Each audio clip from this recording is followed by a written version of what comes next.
It is said that the constitutional system of checks and balances has so prohibited the president, so hamstrung him, that he cannot effectively lead foreign policy, that he has to be resorting to clandestine, covert, secret methods. He needs to do that only when he wants to subvert Congress. If Congress says don't do that, and the president says, but I want to, I really want to, the conclusion from that isn't that the president is right. It is that the president is considering being an outlaw. It's been said that the secret realm of government is the deformed offspring of the modern presidency.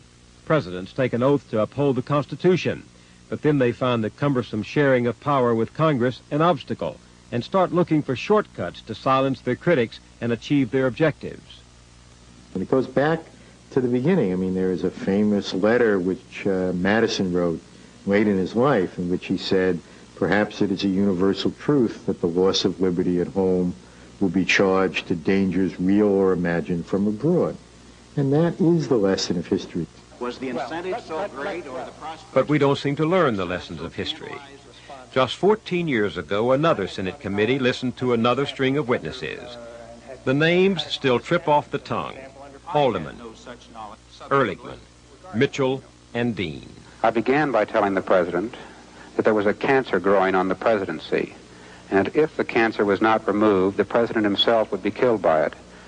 The White House crimes known as Watergate.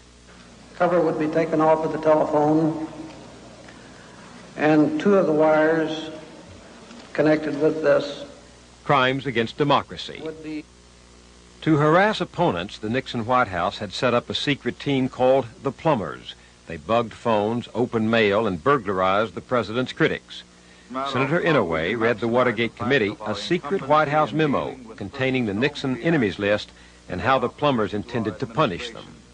Stated a bit more bluntly, how we can use the available federal machinery to screw our political enemies. In both the Watergate and Iran-Contra hearings, there was contempt for Congress. I believe Congress set up the FBI to determine what was going on in this country, didn't it? Among other things, Mr. Chairman. It set up the CIA to determine what was going on in respect to foreign intelligence, didn't it? Yes, sir. And a number of others. But it didn't set up the Plumbers, did it?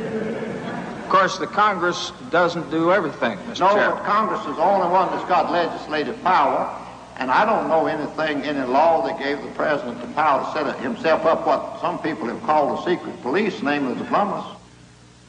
What was the reason to withhold information from Congress when they inquired about it? I simply didn't want any outside interference. Now, the outside interference you're talking about was Congress.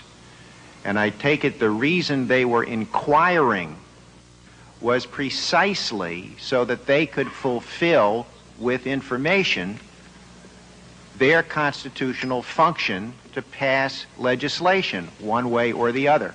Isn't that true? Yes, I suppose that's true. And that you regarded as outside interference. There was contempt for the law. If the president could authorize a covert break-in, and you don't know exactly where that power would be limited, you don't think it could include murder or other crimes beyond covert break-ins, do you? Oh, I don't know where the line is, Senator. During your discussions with Mr. Casey, Mr. McFarland, and Mr. Poindexter about the plan, did a question ever arise among you as to whether what was being proposed was legal? Oh, no. I don't think it was. I mean, first of all, we operated from the premise that everything we did do was legal. And there was contempt for the truth. Now, Mr. Mitchell, do you draw a distinction between not volunteering and lying? Well, it depends entirely on the subject matter. When you're asked a direct question and you don't volunteer the direct answer, you might say you're not volunteering, but actually you're lying on those. Well, I think we'd have to find out what the specifics are of what particular occasion and what case.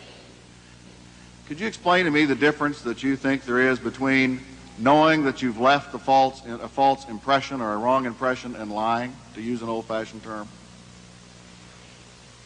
Yeah, I think lying we really mean, deliberate effort to mislead people to a deliberate effort to leave them with a misleading impression.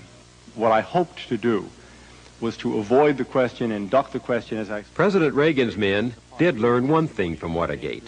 Richard Nixon said it only last year. Just destroy all the tapes. Where are these memoranda? Which memoranda? The memoranda that you sent up to Admiral Poindexter seeking the President's approval. I think I shredded most of that. Did I get them all? I'm not trying to be flippant, I'm just... Well, that was going to be my very next question, Colonel North. Isn't it true that you shredded them? I believe I did. Do you think that what we've seen of the secret sale of arms to Iran and the private war in Nicaragua is on a par with what we saw at Watergate? Oh, the substance of it is far above Watergate. You have the sale of armaments to terrorist groups, which can only foment more kidnapping and more terror and finance it. You have the doing of this by members of the armed forces, a very scary thing. You have the government, at part at least, put in motion doing things that Congress has forbidden, direct illegality. You have constitutional abuses that are enormous. Watergate did drive Richard Nixon from office. I shall resign the presidency effective at noon tomorrow. The imperial presidency was down, but not out.